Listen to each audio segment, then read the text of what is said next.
আচ্ছা, তাহলে লিখিত পরীক্ষার জন্য করলে প্রথমে দেওয়া আছে এটা আমরা লিখি।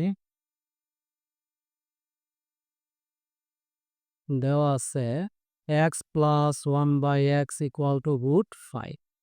এখন আমরা ওটা লিখি, প্রদত্ত রাশিতেও লিখা যায় x প্লাস 1/x তাহলে a plus b whole cube minus 3ab into a plus b।